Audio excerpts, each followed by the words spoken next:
So now Chardonnay, you're going to take the, the taste and the scents and the notes that you get from Chardonnay and make a meal based on that. Well, that's it. I think the thing is the rules of the old, white wine with chicken and red wine with meat, even though we're doing white wine with chicken today. Yeah, we are. But that's not the point. That's good. The point is, drink the wine, find out what's in there, discover it. So when you drink a Chardonnay, you get that kind of oakiness, the toasted flavors. Yeah. There's nice earth tones in there, like almost like a mushroomy notes. And then you also get this really great mouth feel. I don't want to say greasy because it doesn't sound nice, but it coats the mouth. I know what you mean. Yeah. I know exactly what you mean. So what we're doing is, starting with a bit of butter. But we're just going to put a bit of butter in there, but first... A tiny mountain of butter. Yeah, and then I've got some nice chicken breasts, and all I've done is, I actually found some great little smoked salt. Oh, nice. And smoked salt, again, it's that toasted notes like in the barrel when it's been aged, so... Right. And then a little bit of pepper. There's no pepper in the wine. That's fancy. I love that. That's a Donald Trump edition. What do you call it? It's rose gold. The peppermint. color's rose gold. You're very in trend right now. I love it. Well, there you go. Is it really? It is. That just It's on proves that things come trend. around again then, because I've had that for a while, yeah. Yeah, So they anyway, do. I just, what you want to do is just char up the chicken breast a little bit. Of course, I probably could have this a little bit hotter, but do it on the barbecue. You just want that really toasty flavor. Yeah. Because I think it really represents the wine. And the idea is when you're enjoying the wine, enjoying the food, they should really marry together. Yeah. So You know a lot about wine now, Jason, because that's your world. How long did it take you to get all of that? To understand the way it all works? It took a long time because I think the thing is, the first thing you got to do is break the rules. Right. Because you get so stuck into this, what wine goes with this, and there isn't a right wine and a wrong wine. It's whatever works for you. Okay. So individual. So the best thing is just a lot of practice. Yeah. And I say start in the morning. Gotta do it. Ice wine on your breakfast cereal. It's perfect right off the go. Yeah. But here's one thing too. In Chardonnay, you have those really nutty flavors. Right. Well, I didn't really want to throw any nuts in here, so I thought what we were going to do is actually my butter. You can see it's foaming. Yeah. Right. It's what they call a beurre noisette or brown butter. Now, it's very important that brown butter and black butter are very different. Yeah. Black but burnt, but you can smell it. It actually smells like hazelnut. So it's getting nutty. Yeah, that exactly. nutty flavor. So then what I do is I throw in a little bit of garlic, lots of shallots, of course, because that's my shares in my company for shallots. But you want to really let that flavor go. And you look at this and go, that's a ton of butter. But mushrooms, they really do absorb everything, right? Yeah. So it's almost giving that flavor. But now I've got little brown beach mushrooms or honey mushrooms. I got some shiitake mushrooms I'm adding in there. And I'm telling you, these will be the best mushrooms you've ever had because that nuttiness really transfers over.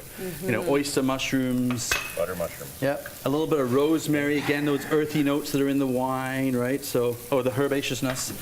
Okay, and then we're just gonna let that cook a little bit, right? The idea is, though, is to roast that down, and then once they're done, you cool them, and you just end up with some nice sautéed mushrooms. Nice. Okay, but this is where I want to take it to the next step. You can keep an eye on those for me. You got me. Oh, so you are going to make some puff pastry. Yep, puff pastry.